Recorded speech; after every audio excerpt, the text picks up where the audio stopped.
Good morning, everybody. How are you? Thanks so much for getting up, for getting the coffee in you, and for being here. It's very cold out this morning, so it's really my honor to be here. And I want to thank Max and Marwan and the team of volunteers that make Creative Mornings possible. I think it's one of these things that makes our city richer. You bring people together who are doing creative things, and it reminds you you're not alone. So it's really nice to be in a room with people who are doing those things. When I first got asked to be here today, I got excited. I thought to myself, I can do this. I can do this. I can talk about investing in people. I can talk about investing in your fans, in your community, and maybe most importantly for people in this room who are starting things, investing in yourself. But I want to dispense with something quickly. This is really exciting, but it's also super weird. I'm standing before 250 people, and I know many of you could be in my place just as easily talking about some of these issues. So I want to not pretend that I have some unitary truth to transmit to you. I'm deeply suspicious of single people standing in front of a room telling people how things work. So I'm here, but if we can all kind of pretend that we're just gathered around a table having a beer, this is going to feel a lot better for me. So, and actually there is beer afterwards. It's a beer called Breakfast Club we'll share later. So we can literally do that afterwards. But I am super excited to talk to you about the theme of investment. And if this were a different talk or I were a different speaker, maybe we'd talk about hedge funds or monetary instruments or GICs, but I don't know anything about any of those things. And I don't expect you really wanted to hear about them when you came here either, which is cool because I think as I've been thinking about the word invest, I realize how simple it is and how deeply applicable it is to all of us. It really starts with, you start with something today, you apply time, and you expect more tomorrow. And when you think about it that way, investment has all kinds of implications for how you're gonna spend your time and your energy, what you're gonna choose to leave as a legacy. We're not deeply encouraged to think about legacy. We're sort of a shy idea about that, but I actually think it's important because you plant your stake in the future when you think about what you're leaving behind and what you're doing with your time here. And so it's sort of on that vein that after some reflection, I realized that what I love about what we do at Dominion City, when we do it right, and we don't always get it right, but when we do, we're really investing in purpose. And I think if there's one thing that I can try and do to transmit to you, if you're thinking to yourself, how do I do something that adds up to more than just a business or more than just chasing profit, I think it's this idea of investing in purpose that might be relevant to you, as it's been deeply relevant to me. I've been told that the least interesting part of these talks is when people talk about themselves, so I'm going to skip through it really quickly. But I do feel like I owe you an explanation of who I am and what I'm doing here. So I am the son of a bookkeeper and a paper salesman from Burlington, Ontario. And I didn't think I was rich growing up, but I have come to realize that I was deeply privileged. So I played bass guitar in a band called Psychedelic Turtle very poorly. I thought I would probably grow up to work in an office building in downtown Toronto someday. And I almost did. I wound up moving to Ottawa to study journalism in the early 2000s. I was a terrible journalism student because I started working for a politician almost the first week that I was here, which is deeply, deeply wrong for a journalist. But I had a great time doing it. And when I graduated a few years later, I actually, on a lark, took a job literally across the street from Parliament Hill. I didn't really understand the full connotation of the word, but I became a lobbyist.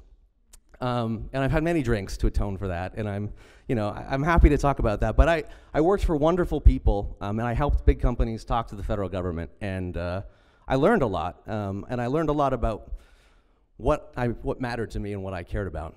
If you look closely into my eyes here in this left photo, you might hear the song of Félix Leclerc's song, Les 1100 Façons. And if you don't know the song, there's this amazing line that has really stuck with me, and that is, the surest way to kill a man is to pay him to do nothing. And there were times where I felt like maybe that was what was happening to me. It was around the time, I guess, I started growing facial hair that I started thinking to myself that maybe I ought to be concerned about more.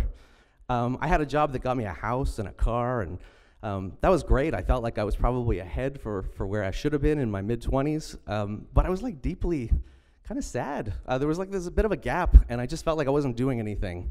And I started moving around in my context, and I started thinking to myself, what can I do to use the skills I have to feel good, and hopefully to feel good by doing something that adds up to a little bit more than just my day job. I feel like this is a safe place to explain this. It's a little corny, but it has occurred to me it's occurred to me that it's possible I started a brewery because I listened to a Fleet Foxes album in 2011. I'm gonna spare everybody the cringeworthy sight of a grown man reciting song lyrics, but suffice to say, if you go home and you decide to listen to the song Helplessness Blues, maybe you will hear something in that song that spoke to me. I had this like burning desire, and really very little skill, but burning desire to make something with my hands.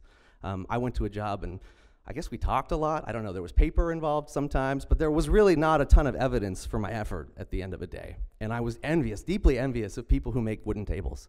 I thought to myself, someone who makes a table is done at the end of the day, and there's people who eat off that thing for like 80 years, and maybe they leave it to their grandkids, and there is something that matters in that, and I don't do anything like that. Turns out I'm really trash at making tables, but one thing that I found I could do was make beer. And I don't know why beer, to begin with, but we started homebrewing in my backyard, and it became a way for my friends to get together. It was deeply satisfying. It was deeply awful at first, too. I'm going to point out that our first batch of beer was not good. Anybody who knows anything about a beer knows that a lager should be fermented cold. We made a Pilsner in my backyard on a hot summer day. I think we thought it was ready. About 4 days later, it was red. I don't know. It went wrong in any event, but we got better. We stuck with it, and we got better. And it was something I looked forward to. I'd come home on Friday, and we'd get ready for brewing, and we'd brew all day Saturday and all day Sunday, and we were making way more beer than any person should have been drinking. So we started giving it away, and eventually, after a particularly frustrating day, I remember texting my good friend Andrew Kent, who's now my business partner, something to the effect of, fuck this, let's go into business together. And that's what we decided to do. It turns out, though, that starting a brewery is actually fairly capital-intensive and fairly expensive. Not having a ton of means, we didn't have an enormous amount of savings. We thought we had a good idea. We did the only thing we really knew how to do. We gathered everybody we knew and we loved, and we locked them in a room with a lot of beer, and we basically tried to extract $1,000 from each of them. We promised them that in 3 years, they'd get their money back, and in the meantime, there'd be a beer dividend. And that's basically what we set about delivering. Some people, and some of them are in this room, were part of that. Other people who didn't contribute cash contributed significantly in other ways. And basically what it added up to was the plan we had found credibility with a bank, and ultimately we found ourselves here. I remember walking through the door at what would become Dominion City Brewery on a very snowy January day for the very first time, and walking into this. So I'm investing in myself at this point, and that's exciting. But more importantly and more terrifyingly, a lot of other people are investing in me too. And there's a great deal of pressure that starts to set in when you walk into a mess like this and you realize that you actually have to do what you told people you were going to do. So we got to work. Nobody worked at Dominion City when we started, in fact, until after we opened. So we would leave our day jobs and fall asleep in traffic and work until after midnight. I almost slipped off a ladder painting alone one night by myself. But eventually, bit by bit, it started to come together. Equipment was arriving, people were helping. This is actually a mill that my friend Jeremy built, probably ground our first 20 tons of grain when we were lifting it all around in brute bins and making beer by hand, very much by hand. And it led to this day. This was our very first day. It was in August of 2014 when we opened the doors, and the people in line are my friends. They're people who backed us, who got emotionally invested in what we were doing, and they were very much, I think, the key to early success. If you've been to our place, there's really no reason why it should work where it is. You feel like you're just going on this windy road into an industrial park in the East End, and you think to yourself, I certainly thought to myself, no one is going to want to come here and drink beer. We better be good at selling at other places. But people came, and they kept coming, and it was really exciting. Over time, we've added equipment, we've made a lot of beer, and if this were a different talk, I'd tell you about all the hazy IPA and exciting lager we're making, and we could talk a lot about that, and I'd be super pumped. Actually, I'd get somebody else to talk about it. Our brewing team's here. They do a better job of it, but what I really think I want to talk about is this photo. So we'll get to it in a minute, but this is probably the most satisfying day in the 5 years that Dominion City's been operating. And suffice to say, I think the reason that the people were lined up outside the door was not just because about beer. I'm going to take a sidebar, though, for a second and tell you about this guy. This is my great-grandfather. It's Frederick Thomas Wesley Saunders. We never met, but he's a giant in my family. He looks like a giant on this screen, like physically, but he fought for the British in the First World War and traveled the world. He arrived in Canada, started a family, and ultimately was running Cadbury's operations in Canada. Was going through a box of my nan's things a couple years ago, and I found this clipping. He'd given a speech in Montreal. This was a guy who exchanged letters with prime ministers and thought deeply about things. Apparently he threw great parties, but he gave this speech where he talked about the future of capitalism. And I think he understood something about what it was going to take to keep the train on the rails. It had to be concerned with more than just making a buck. It had to be concerned with people's happiness. It had to actually put people first. And I think what he was saying was that it needed to invest in purpose if it was to continue on. And I feel like these conversations are happening very much today, louder maybe than they were in 1937, but happening nonetheless. So I think there was some forethought in that. All right, this is a completely gratuitous moment just to show you a cute picture of my kid. This is Roy, and his middle name is Saunders. And for me, I think he has a way of clarifying purpose, because when I see him, I realize that I very much have planted my flag in the future.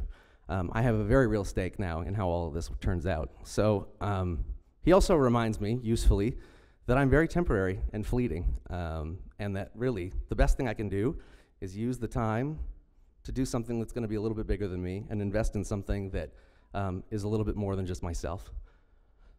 So this is what I got for you. Think about purpose as a necessary precondition and a hell of a good bridge to making money. I think that's what's worked for us. I think that's when people have felt a connection to what we're trying to do, and it's when I've felt the best about what we're doing. And when you think about it, you're spending your time doing something, you ought to feel good about it most of the time. So why not make an effort in doing something genuine that you feel good about? At this point, some of you might think I'm beginning to sound a little bit like Jerry Maguire. For those not born in the 1990s, it's a movie about a sports agent who works in a really craven, capitalist-driven office, and one night he has a crisis of conscience and pens a memo, a mission statement that he sends around the office, telling people that they need to put people first in their business, they need to care more, they need to worry less about just making money, and they need to do things that matter. It doesn't go super well. Mostly it results in him getting marched out the door, turning to his colleagues and saying, "Who's coming with me?" Only Renee Zellweger, it turns out, is going with him. But I will point out, by the end of the film, he's done it his way, he's kept his one client, he's acting with purpose and principle, and he gets the girl. So it could be worse than being Jerry. But it does kind of raise a fair question, right? We want to feel good, we want to feel like we're doing something that matters with our time. We still have to get paid, though. It still has to actually make business sense. And I think somebody else has got kind of the answer to how that can work. For those who don't know Danny Meyer, he is probably one of the most successful restaurateurs in the United States, and he wrote this amazing book called Setting the Table that I recommend anybody who's interested in business read. It's deeply and widely applicable way beyond food. This guy's started restaurants for 30 years, and he's never closed one of them. And anybody who knows anything about that business knows how remarkable that is. And I think he would certainly say that it's his philosophy that really has made that work, more than any amazing dish or great review. But he had this sort of radical idea that if you want to make your investors happy, you should actually deprioritize them. He established something that he called the circle of enlightened hospitality. Let's just pretend for a minute that this isn't about hospitality, but it's about you and your business. He has this sort of off the beaten path take that it's actually not your customers who come first in this chain, but it's your employees. It's the people who are actually there executing what you're trying to envision. It's their job to actually make your customers happy. And so if you're not prioritizing them first, you're not going to make it. Your customers come second. And by the way, he also says they're not always right. Anyway, that's another story, I guess. But once your customers are coming through the door and having positive experiences and feeling good about what you're doing because your employees are delivering for them, your community all of a sudden starts to feel grateful that you're in their neighborhood, that you're operating, that what you're doing matters to them and not just to you. He also talks about suppliers.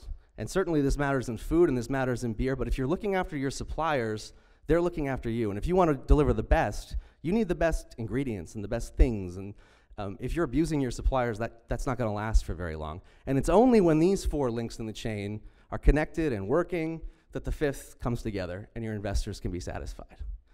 It's kind of a cool way to think about it when you consider it. So this raises the question then, if we're prioritizing employees and they're coming first in a business, what is it that motivates people? What is it that attracts the best people and keeps them with you? I think most of us want to be comfortable. We want to, be able to afford things that we need in our life, but we want more than that. I think we want to make a table. I think we want to feel something, and we want to feel like how we spend our time adds up to more than just a few paychecks between here and when we're gone. So I think purpose is a genuine motivator, and I think by acting in a way that shows your employees you're concerned with delivering more than just a paycheck, I think that's the path to this. As Stan says in Office Space so cleverly, people can get a cheeseburger anywhere. And while we don't make our employees wear flair, I do think there's something to this idea that you have to be about more. You have to be about more than just offering a product. There's a lot of beer around. One of the reasons I think people identify with the beer we're making and come all the way out to the east end of town is because we're trying to do something more than just beer. I'm going to talk about a couple bridges to purpose that I think might be practical. Practical for other people to think about. If you want to weave purpose into your business, how do you actually go about doing that? I think it turns out acknowledgement winds up being a huge path to purpose, and it certainly felt like it was for us. A few years ago, I think we had a realization that there were a lot of people in our community, but there was a group that was missing in a really big way. We didn't really know, we didn't think we knew, anyway, anyone in Ottawa's Indigenous community. And so we started a process, and at first, we were kind of talking about it internally, and eventually we met somebody who introduced us to other people, but it started a process that lasted almost 2 years before we found a partner that we could work with on something. We spent the last year working on a project called The Good Way, actually culminated in this room last December. We made a beer together, and it took a year because we were foraging ingredients for it in Kittigunzee. We fed 130 people in this room with food that we helped harvest and forage on the land, and we learned so much. And I think it was a huge motivator, not just for us and for our team, and I saw people on our team over the course of this year have their minds opened and think more deeply about their food and their community and our history. But I think it was a bridge for our customers who were looking for a way to participate. A lot of talk about reconciliation and about other things. I think there's a way that people can feel a little frozen out, like they don't actually know what practical things any of us can do. And I think for a night anyway, we offered people a path, and it's been deeply satisfying to me, and I think it added up to something more. All right, I want to pause for a second and just let you know something. That I know that I'm a stereotype. I'm a bearded dude with, my jeans aren't so tight, but I'm a bearded dude with a pair of jeans up here in front of you in beer. This guy's a stereotype. This guy is a super stereotype. And these people are problematically a stereotype in my business. So here's the thing, is that beer did this really weird thing in the 20th century. It made a very concerted decision to decide who was in and who was out. It basically spent most of my lifetime, and a little bit before then, telling women that beer wasn't for them. There were slogans for big beer companies that said things like, "Works every time." Who are you talking to, and what are you saying when you say that? We've done this really terrible thing where I think we've told people beer's not for them, and we actually have a problem. And the problem is every year fewer people drink beer than drank the year before. If we're content to let that go along, we will be drinking alone before too long. So I think beer needs to concern itself with inclusion. And we met someone along the way who thinks deeply about these things. This is our friend, Ren Navarro. She has worked in beer for years and years and years. She happens to be black and she happens to be a lesbian, but more importantly than that, she thinks super deeply about how beer ought to be more inclusive and more diverse.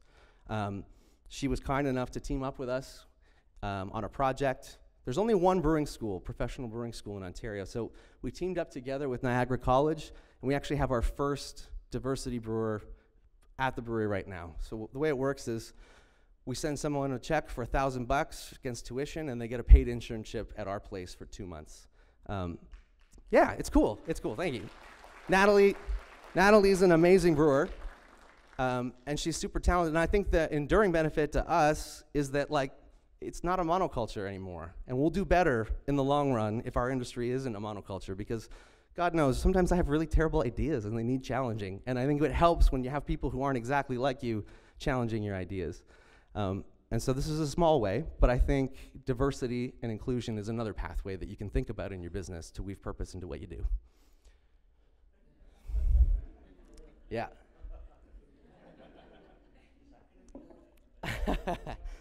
It turns out sometimes purpose shows up in weird ways. In the summer of 2018, Ontario had a new government, and we were seized with making beer cheap again. It was weird. As someone who makes kind of expensive beer, you can imagine I had my opinions about this. But more importantly, there were other things going on in the world. I remember going to bed at night after seeing documentaries, and the Vice News documentary about this was crazy. You should watch it. But watching these things and talking to my partner, Gabby, about them, it felt like the world was on fire. We were just making beer, and it really didn't feel like enough.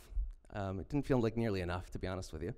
And I don't know exactly where it started, but somewhere along the path, I think we saw an opportunity. We had an opportunity to defend beer, but also to make a point about the kind of community, society we want to live in. We made a beer called Buck a Beer, and our take on Buck a Beer was that it didn't cost $1, it cost $3.50, but we donate $1 to Refugee Welcome in Ottawa. We announced it the day after the Premier announced the plan to have cheap beer by Labor Day, and our beer was out on Labor Day. And this is the photo I talked about earlier. This is the most satisfying day. We've never had a better selling batch of beer. We've never, unfortunately, we don't live in like Virginia where people just line up on Wednesday afternoons for beer releases, but we did for one day have that. And I know it wasn't for a blonde ale only. It was a good beer, but it wasn't just for the blonde ale. It was because people wanted to vote with their feet, and they felt like we'd given them an opportunity to do that. My heart was full that day. It was absolutely awesome. I think another, overlooked maybe bridge to purpose is sticking with your guns. Yeah, this photo's hilarious. When we started out, one of the things we loved was this idea that if you were drinking a beer 100 years ago, and any time before that in beer's 4,000-year history, it was necessarily made from stuff that a real human being grew not that far from you. Because we didn't have the luxury of getting Pilsner malt from Germany and hops from New Zealand, and we do those things, and we love making beer with those things. But we really love this idea that it wasn't that long ago that beer was hyper-reflective of people and land and a moment in time. And so we wanted to make beer like that. It was actually not possible. You couldn't buy Ontario malted barley that was grown in Ontario, and there were other key ingredients that were missing. But what we did find were small family hop farmers, and we decided to work with a few of them. We signed long-term contracts, multi-year contracts, and we paid a premium to do it. We were not profitable in our first few years, and so we were literally burning a bit of money to do this. That boomerang has come back and then some. This is a guy named Scott Hayhoe. He and his family farm in Southern Ontario. They grow outstanding hops of great quality. He's been an advocate for us. He's actually connected us with other breweries who we've done collaborations with. When cash has been tight, he's actually proactively called me and offered us terms that make sense, that add up to us being able to stay in business and do the right thing together. I think that commitment to that idea and sticking to our guns and that boomerang effect came back full circle a little less than a month ago with an event we hosted at the brewery called Rooted in Place. It was basically, we invited all the breweries that we admire the most from the United States and around the world, and a whole bunch of them got on planes and came to Ottawa in February to pour beers. They were showcasing beer that they made with local ingredients that were hyper-reflective of where they were from, and some 700 people showed up into our parking lot in February to drink these beers. So I feel like sometimes you just gotta act like there's more than there is and just get through it and stick to what you believe in. So this is where it's at. I think all of you guys, and no matter what you're doing, have an opportunity to weave purpose through what you're doing. Sometimes it's a little scary.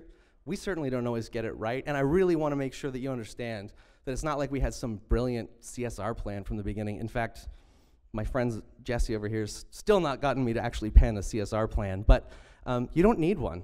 You can take risks, you can do things that you believe in, and follow what makes you feel good, because I actually think it'll probably lead you to business success as well. If you don't believe me, you can take other people's word for it. There's countless examples of people in this city who are doing it. This is Liz from Mushu Ice Cream, and if you don't know, you should go and eat eat ice cream there and eat some of her amazing Hong Kong-inspired food. But she's got a purpose woven all the way through her business. Where she buys stuff from, how she does it. She takes stands, sometimes politically dangerous stands for things she believes in, and I'm a great admirer of Liz. The guys at Burling, they sell skateboards and skate clothing, but they do a lot more than that too. They created something called For Pivot's Sake. They basically recondition old skateboards and they take them to neighborhoods where people don't know about skateboarding or can't afford to get into it, and they teach them how to do it. Maybe in the long run they're making customers, but I know in the short term what they're really doing is just weaving purpose into their business, and I think it totally works. All right, so I think maybe this guy, more than anyone, hands up if anyone knows Cal. Do you know Cal? Some people know Cal. Cal's our head bartender, and he's a hell of a good guy. Cal wouldn't know this, but he actually is a great sort of cheat sheet for how to weave purpose into your business. Cal's our lead bartender, and when you show up at our place, you'll be met with a wave, acknowledgement. If you don't know what you're doing and you're kind of standing around looking lost, he will tell you where to put your coat, and he will ask people to make space at the bar for you. He will include you. He's trained to look around to see whose glass is running low. So Cal understands something about reaching out and going where the need is and not waiting necessarily for somebody to come back up to the bar to ask for more. And I think that's also something that all of us can take away is like, who in our communities is got a glass that's running a little low, and what can you do about it? Finally, I think you would have no idea sometimes when the keg's running low in the back or when we're about to be out of something. Cal's awesome at acting like there's plenty at all times, and I think that boomerang effect has definitely come back to our place. People want more than just to be spenders. I think they want to believe that the decisions that they make and the things that they do have to consume add up to something more purposeful. You can be the bridge that does that with what you do. Beer is an unlikely place for it, but I think in these moments we've managed to do it, and it's been deeply satisfying for me, and I think it's part of what's sort of built a loyalty with our customers. So I'll leave you with that. I'm so grateful for your time, and thank you for being here.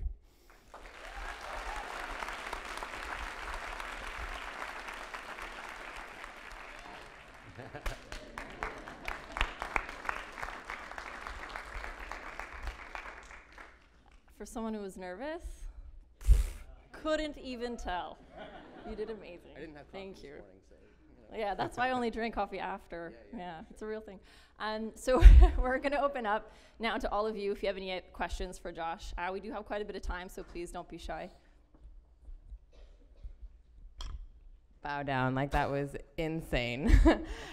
So my name is Sophie. I do leadership development, and I work with clients that are not you, maybe before you, and they start with a really powerful vision, a really powerful purpose, yet they hit the roadblock of, yeah, but I need to pay my employees, and they need a paycheck.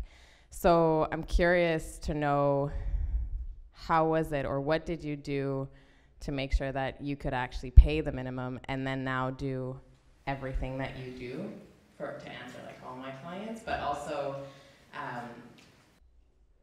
the hiring process? Like, you obviously must have a type of person that's going with you. So how do you maintain that attraction? Yeah, there's a lot there. I mean, I think the first way I'd respond to that is that if it were only up to me, I'd have failed a long time ago. We have had a lot of help along the way. We've had good people who believed in what we were trying to do, going back to our city councilor party when we barred the doors and kept everybody locked up, and then since. And like, the truth is, it's hard. Business is hard. Sometimes literally you're staring at a bank account that's bouncing off zero, and you're thinking to yourself, how are we going to make this work? I don't know that I have a silver bullet answer for you. I wish I did. But I do think that there's something that's worked in the long run. When I look back over the totality of time, it's like, good people, give them space and let them become their own, and like, you're gonna benefit. I mean, there's so many times and examples I can think of when like not doing the immediate thing that looks like we need to do, fire people or cut costs or find a cheaper way to do it. By finding a way to avoid that thing, it comes back so many times over. Yeah, even just a simple thing like not having to hire people. Hiring people is super expensive. Being new is super weird. The less we have to have new people around who feel uncomfortable and who don't know what they're doing, the easier every day is. So when you think about it that way, there's a cost to being cheap with people. So I don't know. So I'm obviously coming from that world of, suits and ties and city. And I wish I still fit in my suits. What advice would you give maybe to leaders or to creative people who have maybe established a business that they've been in for a few years, but are coming late to the purpose game? So they might have had their individual idea, it took off, they become successful, they've got employees, but they really didn't bring that purpose into it from the start. Now they're trying to bring it in, they're trying to engage their team, but getting that buy-in can be difficult. And maybe that purpose doesn't necessarily align with some of your employees' personal biases. So what would you say to someone who's sort of established themselves but maybe is looking to now bring their team into something bigger and get that buy-in? Yeah, that's a tricky one. I mean, I think probably it starts with being genuine and being honest. I don't think you can fake it.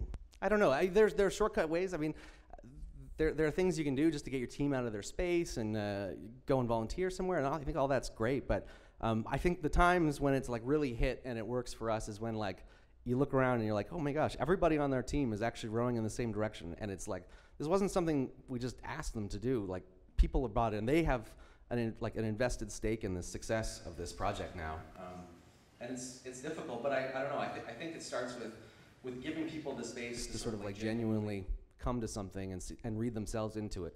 I feel like it's probably difficult to impose from the top. My question was about fear, because I think a lot of people who want to invest in creativity have massive fear around it of various kinds. Mm-hmm. So if you could talk a bit about a time you were really scared and how you overcame that. Yeah, I mean, it was a little bit weird to be head-to-head with the premier on the 6 o'clock news. That was weird, for sure, and sort of scary. But I don't... man, I wish I had a more satisfying way to answer your question.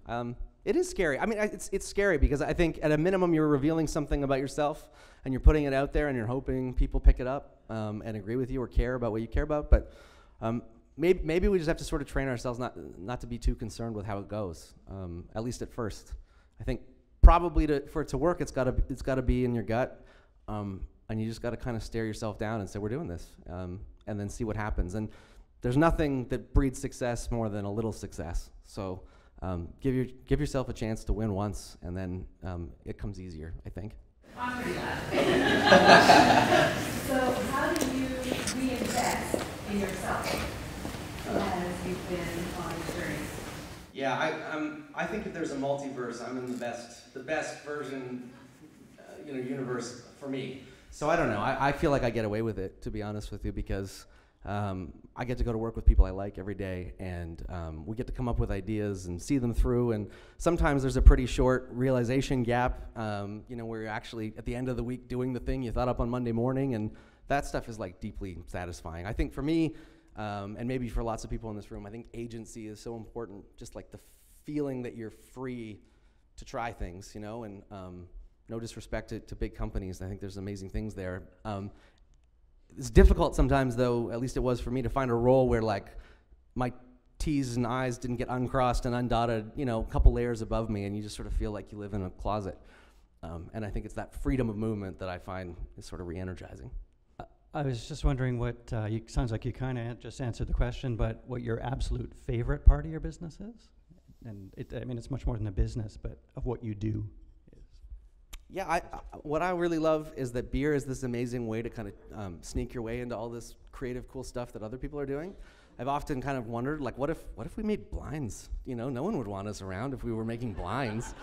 No disrespect to the blind makers, but I mean, we're in a really fortunate position because beer is often welcome, and there are so many people. And the cool thing about Ottawa is it's really not that big a city. So if you're only hanging around with people who do exactly what you do, things get stale quickly. But there's so much creativity and so much energy and people doing different things that I find like just being able to kind of cross-pollinate and bounce around with people doing neat stuff. That's pretty exciting. So.